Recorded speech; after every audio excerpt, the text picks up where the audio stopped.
Welcome to the Singularity Syndicate podcast, where we bring together leaders, researchers, innovators, and intellectuals to discuss transformative technologies shaping our future. I'm Naja Faysal. How are you today, Candice? I'm well. Thanks for having me here. Awesome. So, Candice Marshall, you are the CMO of TideRock. Could you start with explaining a little bit about yourself, your journey, and about TideRock? So TideRock is a holding company based in San Diego and New York. We own and manage business-to-business companies in manufacturing, distribution, food and beverage, and business services. We've been in business now this is our 11th year. We had our 10th year anniversary last year. And we've grown a lot in the last decade. And we currently manage 16 portfolio companies and looking to grow even more.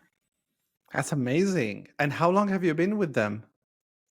I've been with TideRock for 4 years. So I started here at the beginning of the pandemic and moving from New York City.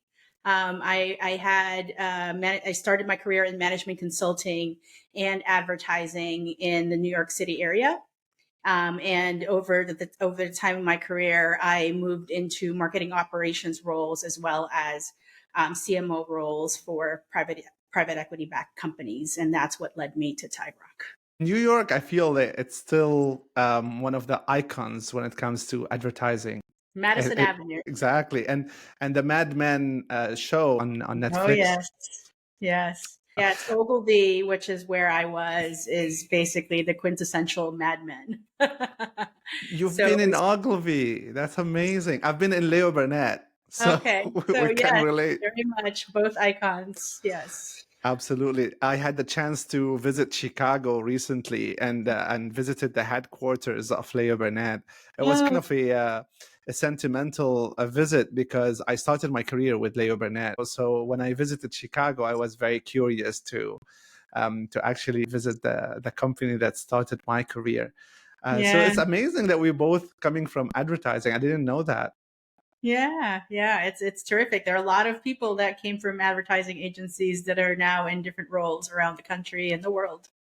That's amazing. So tell me, how did you get into advertising in the first place? Sure. I started my career in management consulting for a top tier firm. I had studied chemistry and art history in college. I was a liberal arts major. And as I was graduating, I said, what do I want to do? I like to solve problems. So I ended up in management consulting. Within the first year of being there, I realized I actually did not like the operations side of business. I was exposed to marketing oriented firms that were of the same caliber. And I said, that's what I like to do. I want to grow businesses. I want to do marketing and sales. And so I left the consulting company, Bain, and then I moved into a marketing consultancy. And that's what exposed me to marketing. And at that time, at the beginning of my career, business to business marketing was just really starting. Digital was just really starting. And it was such a great time to be in that environment, learning traditional marketing methodologies and approaches and applying it to this new world. And that's really how I got started. From there, I joined a branding consultancy. And from there, I was recruited to be in advertising. I ran a global business at Ogilvy. And it was a wild ride since, because for the last couple of decades, marketing has changed a lot. Oh my God, it's transformed completely.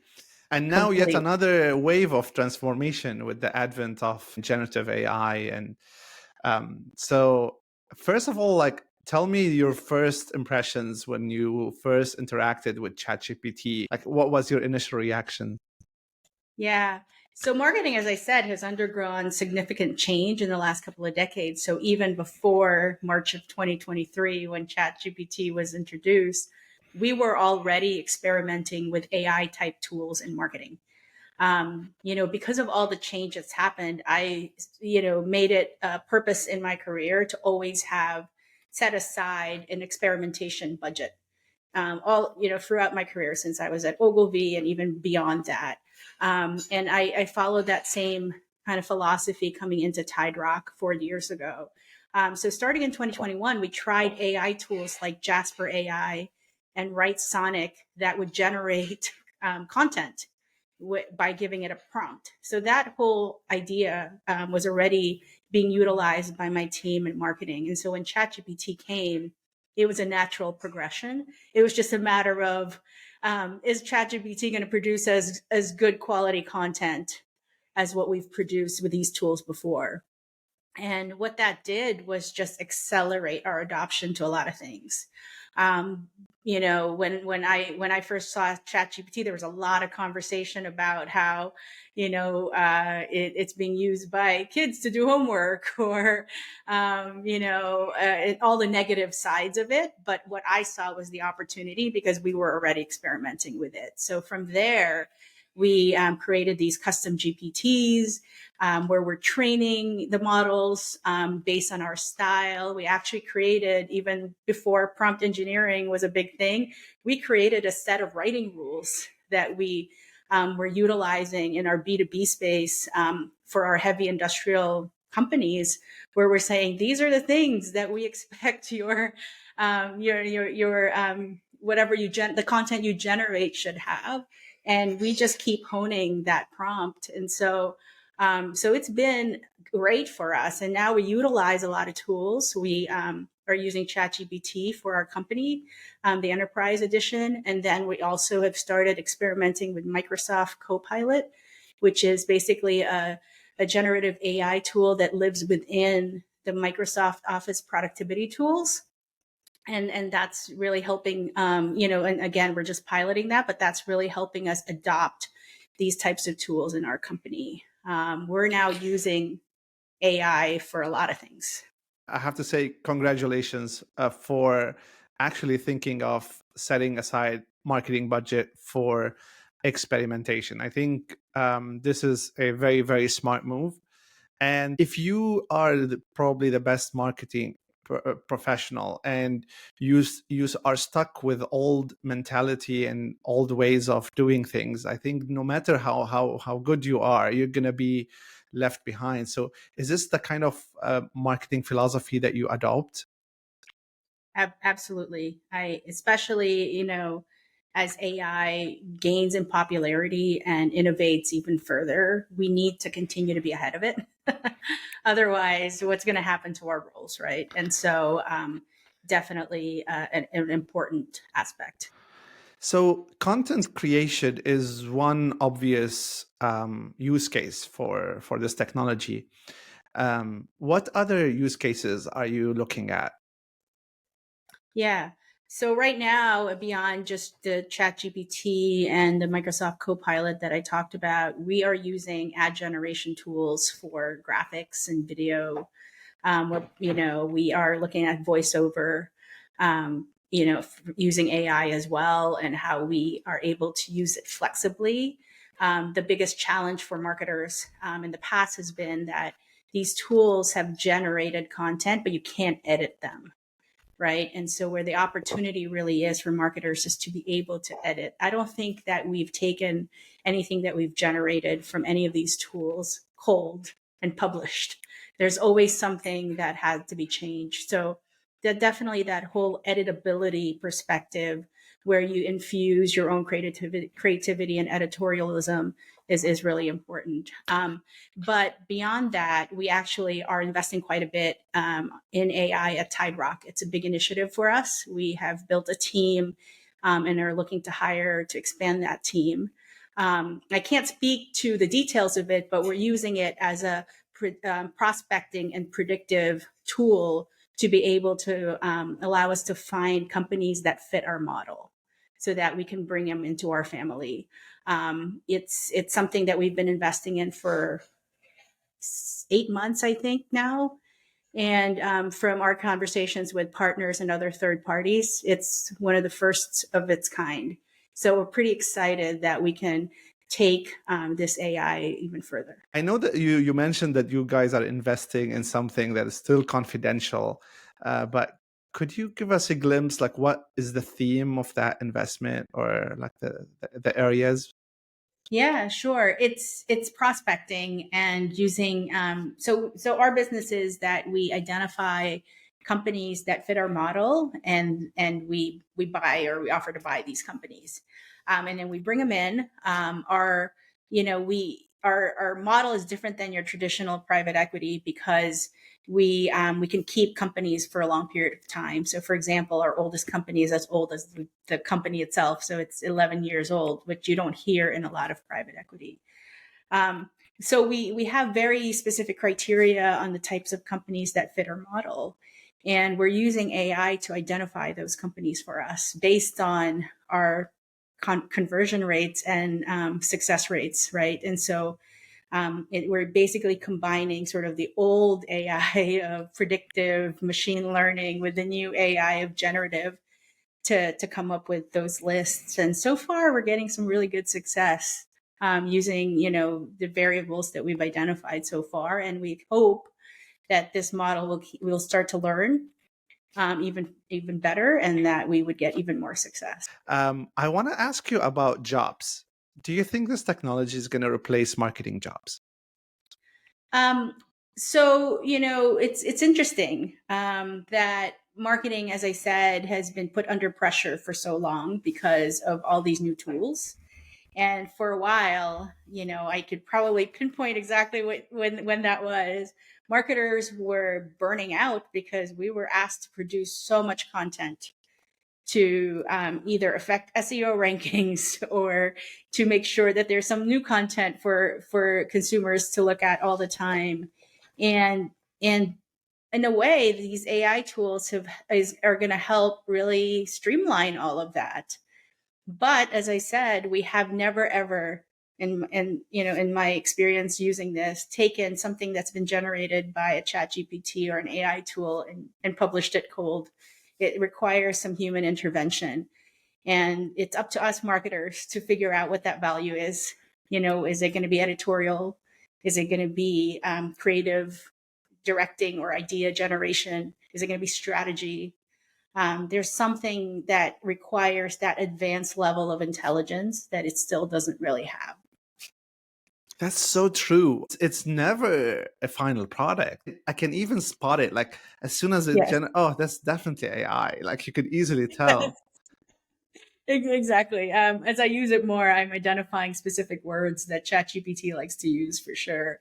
Yeah. Yeah. In fact, the way I title my custom GPTs, there's one called My Creative Copilot, and the other one is called My Strategy Sounding Board. It is that. It's that kind of companion and partner Hmm. to help you kind of sometimes iterate and brainstorm, which you don't have when you're writing manually by yourself. Yeah.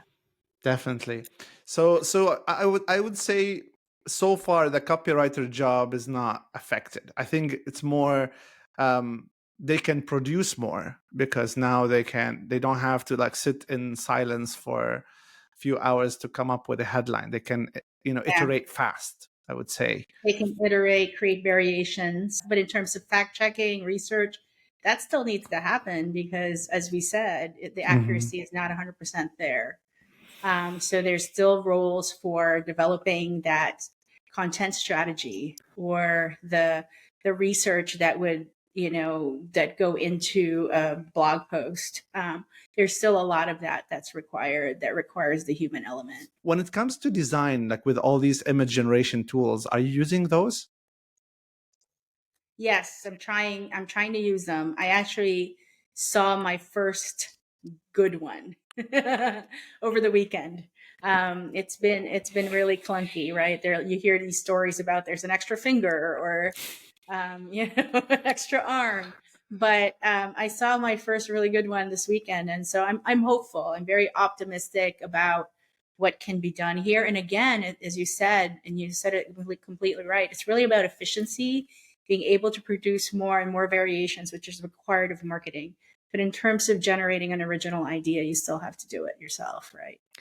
When it comes to existential threat, which camp are you? Do you think that this technology eventually is going to take over and we're all doomed, or is going to be a utopia? Like, oh boy, that's like the iRobot, right? Idea or something like that. It's not really there yet, and it doesn't seem like that's really where the focus is right now for innovation and development. But I am also not blind that it could happen.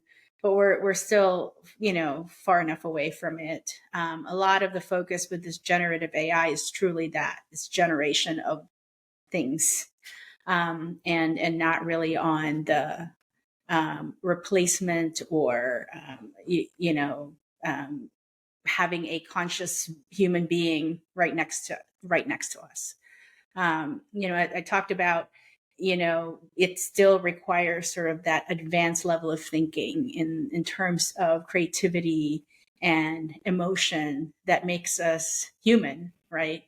And until that gets solved, and I'm not seeing that sign yet, I think that, I can't see it as, threatening yet. Is it utopia? I mean, we talked about all the flaws with it. So it's definitely not utopia, but it certainly does help. It certainly helps reduce, I guess it breaks through the clutter that we've created on the internet. And I talked about my career, how it, when I first started, a lot of that was just beginning. And if I look at what was then and what is now, there's just so much more stuff now. And this tool right now helps us break through all of that, which I think is a positive thing. But I don't see it as utopia. So, Candice, what excites you about your marketing career or in life in general? Yeah, I love to learn new things. That's just me, and perhaps this flavors my philosophy. But I am actually really excited and not threatened by what's happening. I think that it's about utilizing what's out there to help me do better, as a person and as a CMO of this firm, right? And or as a citizen, right? Like any of that stuff. So I'm really excited about what's out there. Really excited about learning new things and figuring out how it can help. What kind of advice would you give your younger self? Would Mm. you still choose a career in marketing or would you choose a career in different area? It's a really, really good question, and I've thought about this a while, because, or I think about this on an ongoing basis because I have two young boys who are coming to that age where they have to think about what they want to do. And my advice to myself is always just to jump in and dive in and immerse myself to something.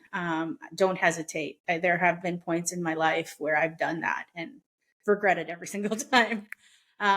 So I do think that that's an important goal. In terms of whether I see myself in marketing, I think so. Despite the challenges that I've had to face, in terms of keeping up with what's going on in marketing and trying to continue to innovate and get better. I this area is just so exciting. It has been since I started. So there's never a dull moment. I feel like I'm doing something a little bit different every day, and it keeps me stimulated and excited about what I'm doing. Thank you so much, Candice. Is there any final thoughts you want to end with?